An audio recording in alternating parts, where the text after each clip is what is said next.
everybody, my name is Natalia Leigh and I'm the author of the young adult novels Highborn and Way of Spears, and today I am bringing you my beta reader Q&A. What I'm going to do is I'm just going to say the first name of the person that asked the question because there were some beautiful last names that I know I'm not going to be able to pronounce correctly. So rather than butchering those, I'm just going to say the first name of the person who asked the question. So let's just jump right into it.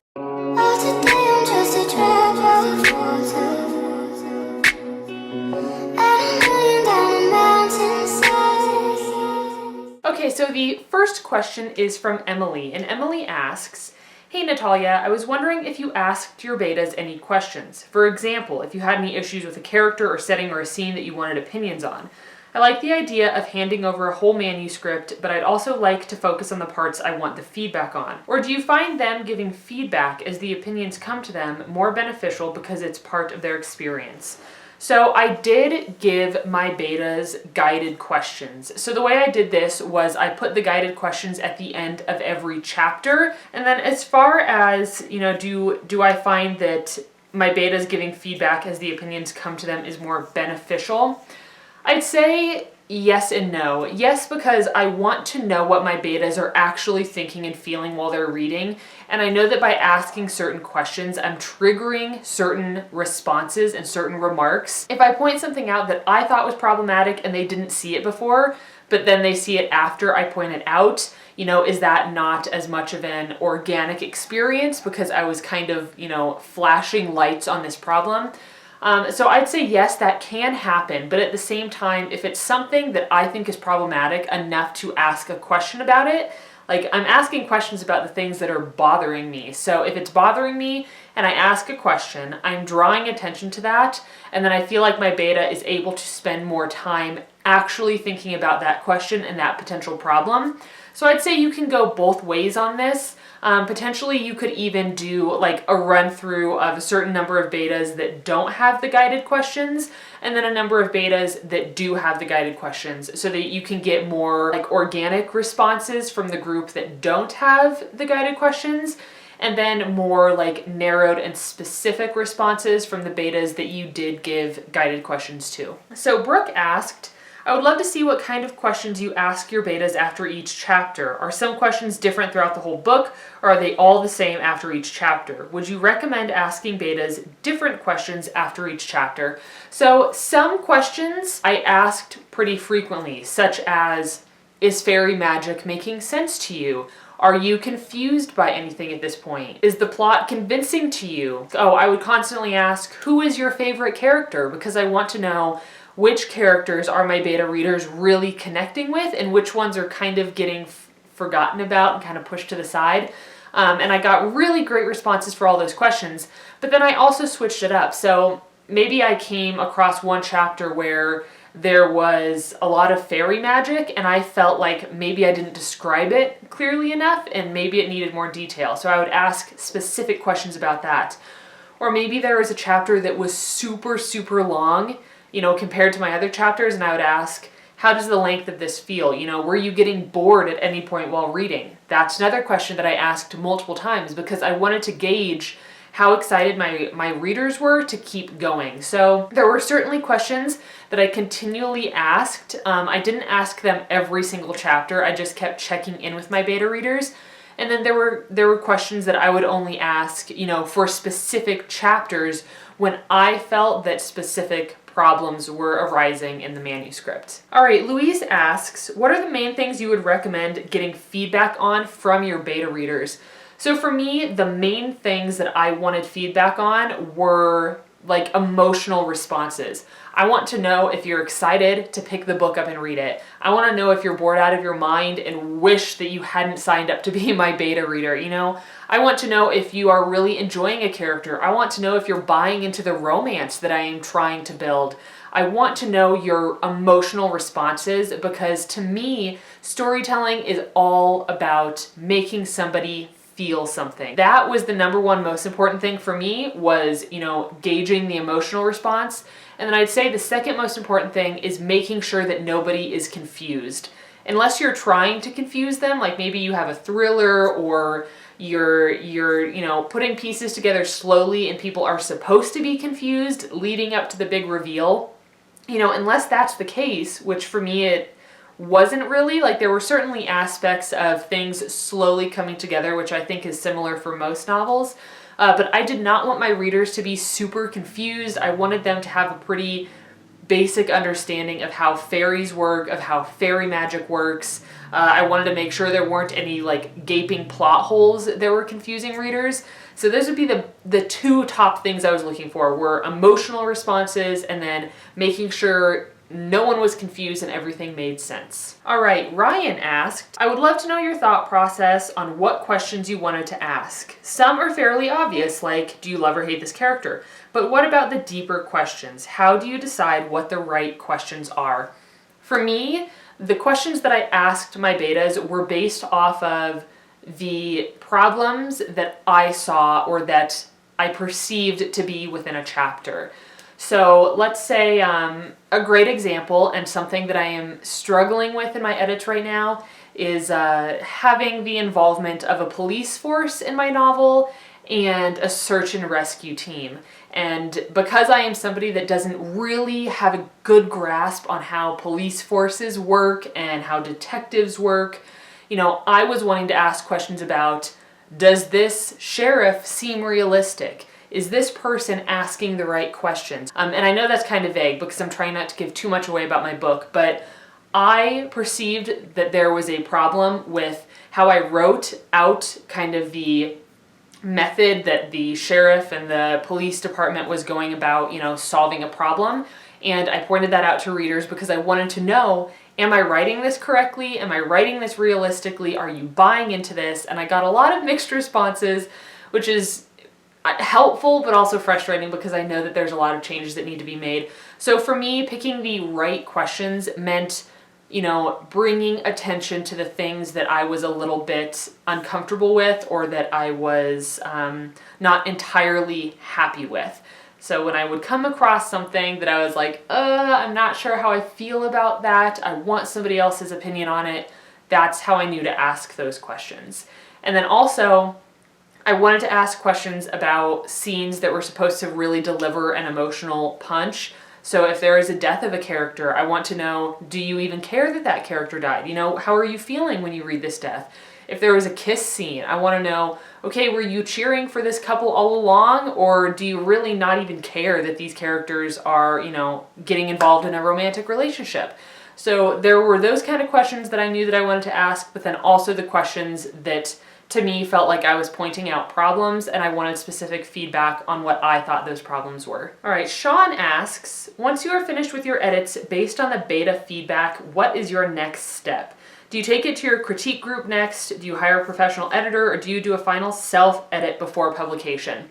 I thought on this question for a while, and I'm going to have to say that it's going to be different for everybody. What I did was I finished my manuscript, I let it sit for a month, and then I did a complete self-edit, and then I sent it to beta readers. So for me, it was sitting for a month while it was with them. Now I'm going to do another edit, so I'm going to be on my third draft of the book. And I think I will probably do another round of self-edits once I'm complete with the third draft. After that, it's possible that I would send it to another group of beta readers. But if I'm answering this question for other people, I would say that it depends on if you're trying to go like a traditional publication route or a self-publication route. So, and it also comes down to how much money you're willing to spend on your book. So if you're somebody that has extra money to spend on making your book the best it could be, I would say that after you do a big round of beta readers, you could certainly send it to a professional editor.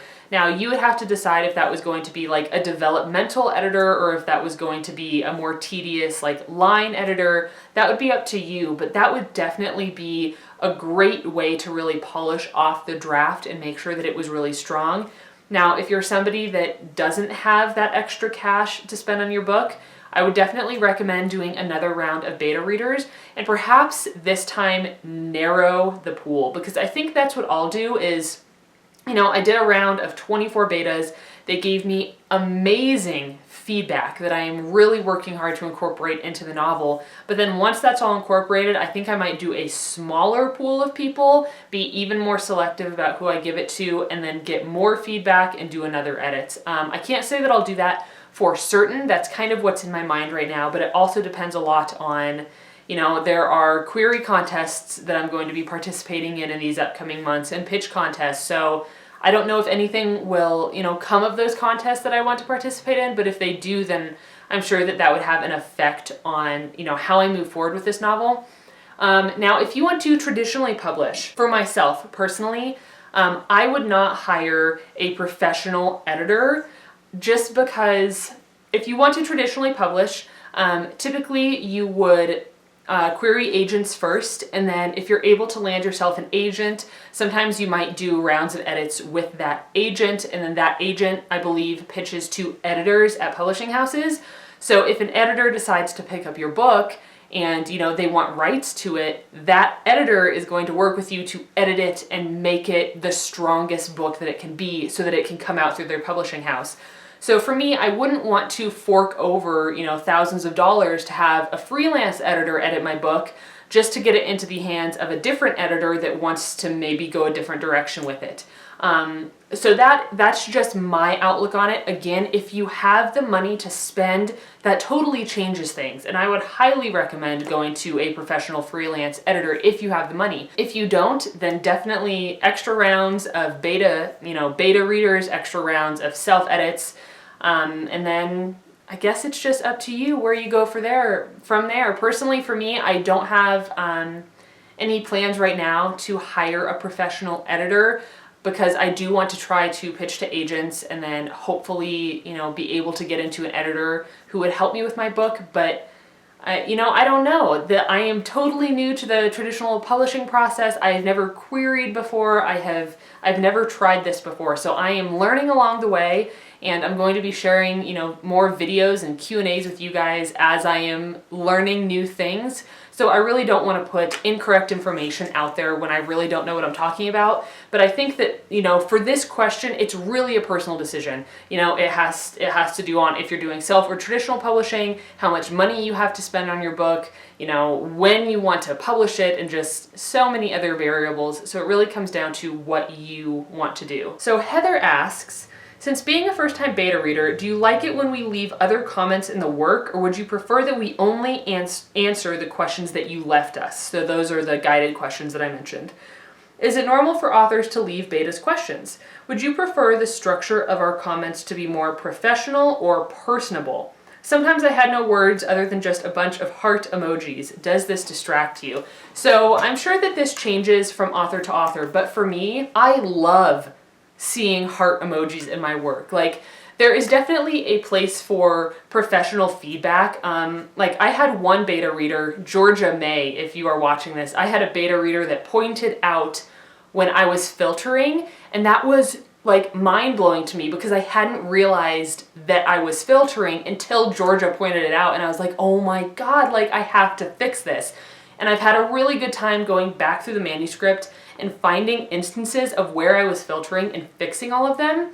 So that was, professional feedback, really getting into the technical way that I was writing, and that was really helpful. But then when I'm going through beta feedback and I have people that are just saying, oh, I think this is what's going to happen, or, oh, I'm nervous about this character, or, oh, I love this character, heart, heart, heart, I want to see them more often. That means a lot to me because, like I said before, an emotional response from a reader is the number one most important thing to me. So if you are putting, multiple heart emojis as the only comment on a chapter, I'm going to be feeling good because I know that you, like you said, Heather, you don't have the words. You just have the emotions or the heart symbols to kind of symbolize how you're feeling about that chapter.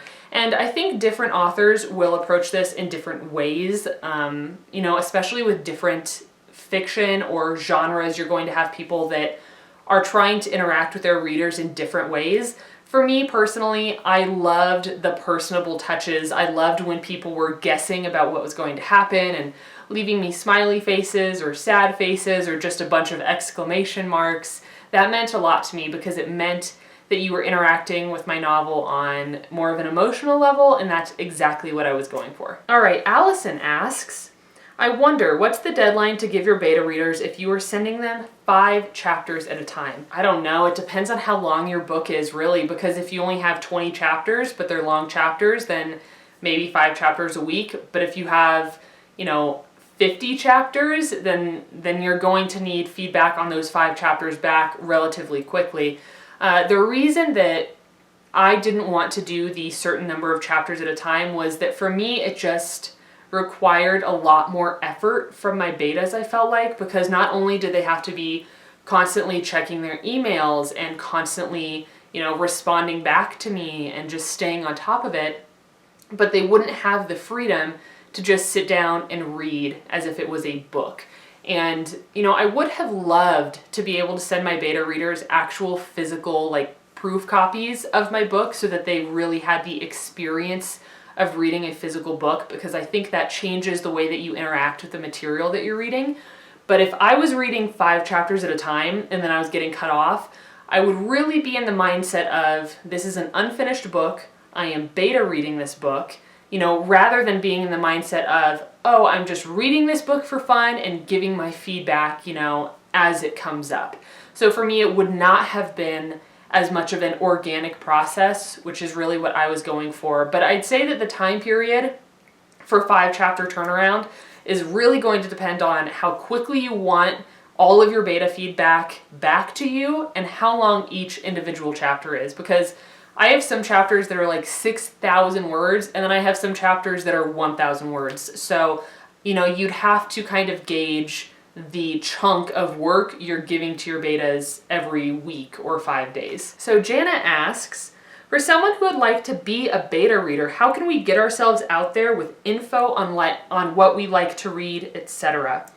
And then there were also 2 other questions that kind of went along with this, and Rye asked, hi Natalia, I'm Rye, and my question for the Q&A is, where do you get betas if you don't have a large following? And then Elizabeth said, I don't have a YouTube channel. What do you recommend I do to find beta readers for my work? Again, thank you for taking the time to make this video. You are so welcome. So those all kind of go together, because it's where can I find beta readers and where can I put myself out there as a beta reader?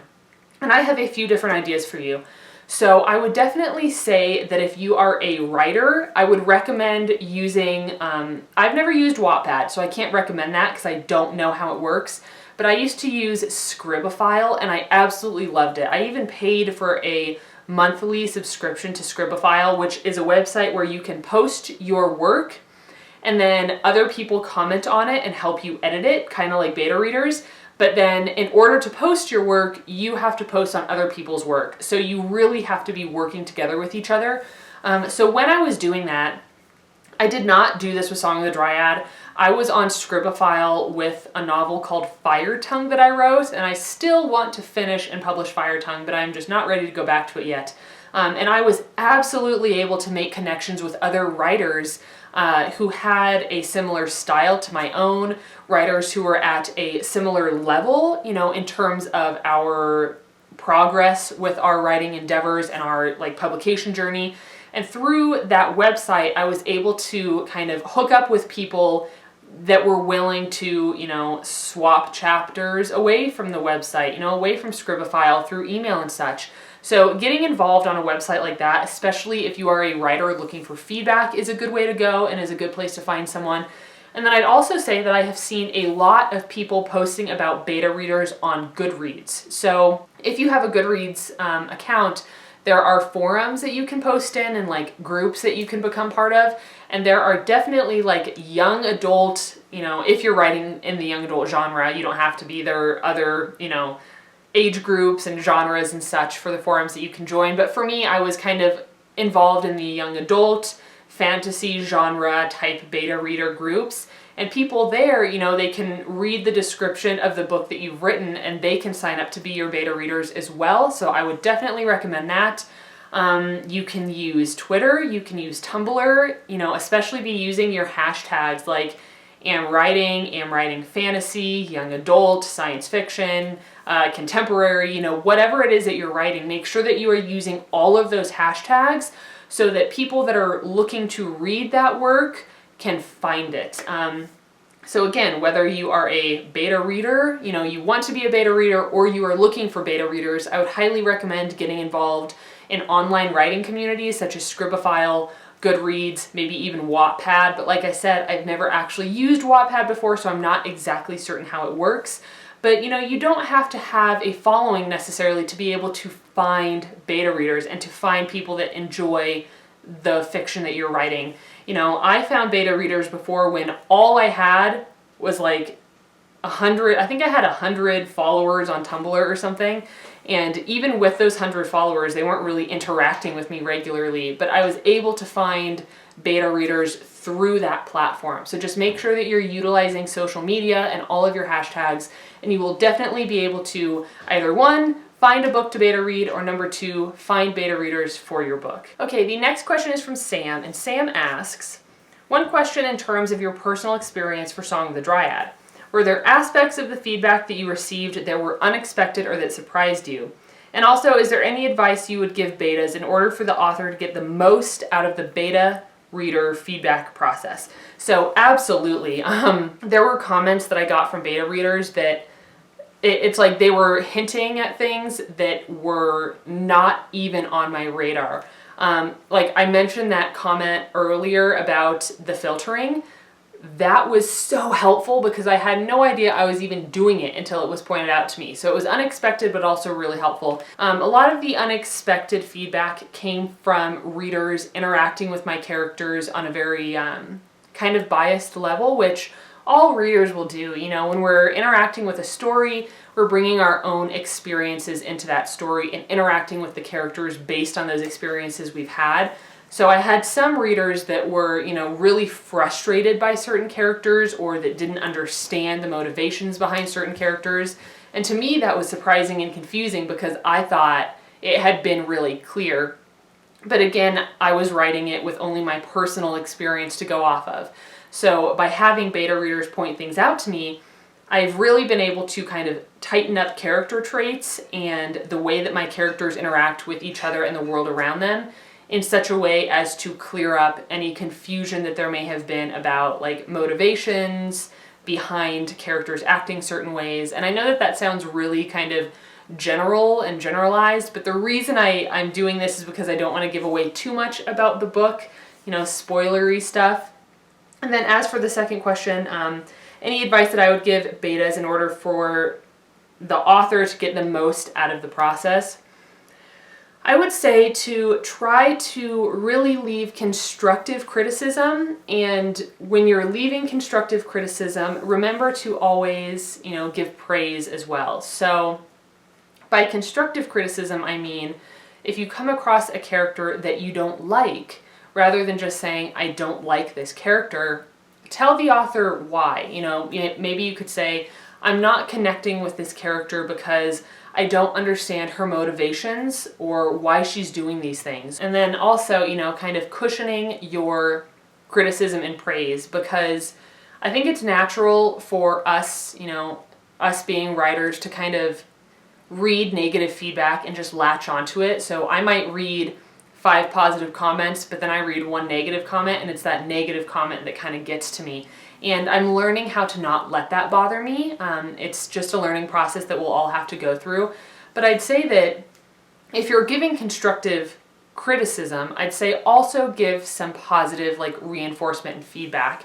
And this is something I try to do when I'm working with my clients and I'm doing critiques for them is, I might have a big section of text or feedback about what I think is not quite right about what's going on in their chapter. But then at the beginning and the end of that feedback, I'm heaping praise on them and telling them what I loved about it and, what character was my favorite and why. So by doing that, you're encouraging the author to keep working hard and to keep honing their craft. Whereas if you're just nitpicking everything and kind of, giving more negative feedback than positive feedback, it can kind of get the author down on themselves, and that's not what we want to do in our community. We want to lift writers up, lift authors up so that we can keep creating and writing these stories for people to enjoy, and let's just, be kind to one another. And I think that would be the best, way for me to answer that question, is just to remember to always give praise where it's due, and constructive feedback is much more helpful than just biased opinion. Megan asked, how do you select betas? Do you have criteria for your betas? Do you send them a questionnaire to fill out that makes you feel comfortable sending them your manuscript? Thanks.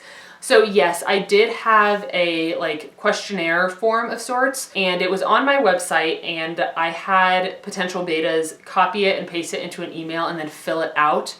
And I used that questionnaire to decide who I thought would be, the best for my genre, for my style, for the story itself. So if somebody was, I had some people contact me that wanted to be betas that told me, right up front that they didn't read young adult fiction, that maybe they mostly read adult fiction, or they mostly read horror or thriller or crime novels, and they were just interested in betaing for somebody. That was really important for me to know, because feedback from somebody that mainly reads adult thrillers is not going to be as spot on as somebody that only reads young adult science fiction fantasy, because those are, really different genres. There are different tropes in each genre that readers kind of look for and enjoy. So I was really picky about trying to choose people that read in my genre and knew what was kind of expected out of a young adult fantasy fiction novel. I guess the other criteria I had was time requirement. I was very clear and upfront about how much time I was going to give betas to get my feedback to me. I was giving them 1 month, the entire month of January, and then I wanted feedback finished up and tied off, at the very beginning of February. If I had any betas that couldn't really dedicate themselves to that, or weren't going to be able to stick to that, I had some people tell me that, I'm really busy with work and I'm really busy with school, but I can try to do this for you. That would kind of push that potential beta into a maybe category rather than a yes, because I know that they're an extremely busy individual and they might not be able to get to my work. And I need somebody that can actually dedicate time to finishing the novel and giving me good feedback. So mostly for me, it was the amount of time they had, any relevant experience that they may have had, and then also, have they read widely in young adult fiction, namely young adult fantasy? Because I also had people contact me that said, I don't really like fantasy, but I want a beta read for you. And those people I just didn't select as beta readers, because my book is absolutely fantasy. And if they don't like fantasy, they probably won't like my book. So their feedback isn't going to be as helpful as somebody who, loves YA fantasy and can really help me make it the best that it can be. All right, now Jane asked kind of a similar question, and that is, when selecting betas, was there something that put you off from choosing a particular beta? Were there clear indicators that a beta would not work for your book? Absolutely. So again, some of those indicators were people saying things like, I've never read in YA, or I don't like fantasy, or I think I had some people tell me that they don't really like fairies, but that they're willing to try. And that to me was an automatic no, because if you're already telling me that you don't enjoy the genre that I'm writing in, then I know you're not going to enjoy my book. So there's no reason for me to give it to you and require, actual good feedback on it. I had somebody comment on one of my other videos about, I think the question was along the lines of, well, wouldn't it be helpful to have people beta read your book if they only read in other genres, because they can bring something new to your genre? But for me, I'd say no. If somebody only reads adult historical fiction or adult thrillers, they're not going to understand the young adult genre. They're not going to get the same out of it that somebody would that really enjoys the genre. So their feedback is not going to be as specified as I would have liked. That's like me trying to beta read for somebody that's writing a horror novel. I don't read horror novels. They scare me. I don't like them, and I'm not interested in them. I would be a horrible beta reader for somebody that's writing a horror novel, so I would never even put myself out there for that. Same thing with a mystery or a thriller. Each genre that you're writing in has a specific criteria in a way for how that book needs to play out. So I imagine in a mystery or a thriller, there are certain clues and hints that have to be dropped along the way so that by the time you get to like the whodunit at the end, the readers are able to figure it out. And I would never be able to pick that out or to give actual helpful feedback to an author that writes in that genre because I have no idea how it works. One of the other things that put me off from selecting a few people to be betas, and I don't know if this is something that all authors would do, but it's something that was important to me, and that was, my betas being able to spell correctly and be able to compose a sentence correctly and use grammar correctly. If you want to be a beta reader and you're approaching an author, I would recommend that you went about it in a professional manner. I had some people contact me to be betas and they left out sections of the questionnaire. So if they didn't even take time to fill out the questionnaire, how could I expect them to take time to actually read my entire novel and give me feedback on it? So I would just say that I was looking for somebody that was professional, somebody that was excited about the potential to read this novel, and somebody that had read widely within my genre. Those were kind of the criteria that I was specifically looking for in a beta reader. All right, now the last two questions are similar, and those come from Jacqueline and April. And Jacqueline asks, the biggest thing that I'm curious about is organizing feedback so that you're able to tell when multiple betas say the same thing. You said a little bit about how you have a document for every chapter, but I'm getting that those documents get pretty long. So how do you tell when something is a large enough issue that multiple people are commenting on it? And then April said, one of my biggest struggles with beta feedback is organizing the comments and applying them to the editing process. It can be really overwhelming. I would love to know a bit more specifically about how you organize and apply the feedback. So I'm definitely going to make an entire video on how I actually organized my feedback and how I selected, what comments were important to me.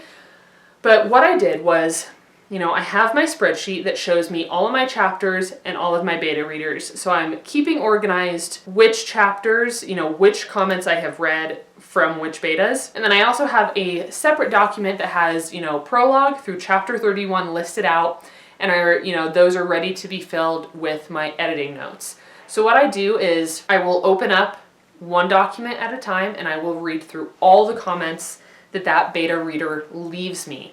And anytime a comment strikes me as something that I think is like, yes, they picked up on something there that I kind of let slip through the cracks or that I didn't really explain fully, I will copy and paste that entire comment, usually with a section of the text that it was referring to, into my beta reader feedback document so that I can see it and remember it.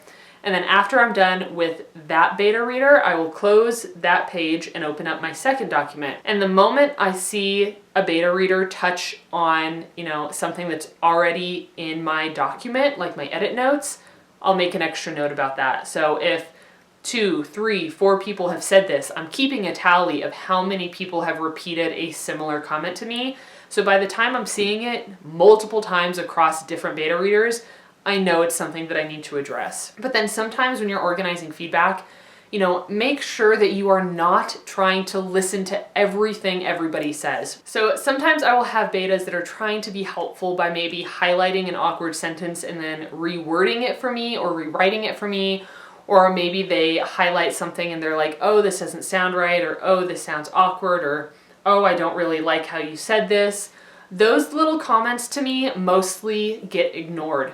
Some of them I will correct if multiple people say it. So if multiple people say, this sentence is really, really clunky and awkward and I struggled with it, then I will go back through and rewrite it in the way that I want to rewrite it. There are comments that have been left to me about the family dynamic and the family structure within the main character's household in my novel. And those are kind of big picture because the main character's family dynamic is incredibly important to her throughout the entire novel. It's like the family dynamic has its own arc that it has to complete by the end of the novel. So anything that has to do with that is really important.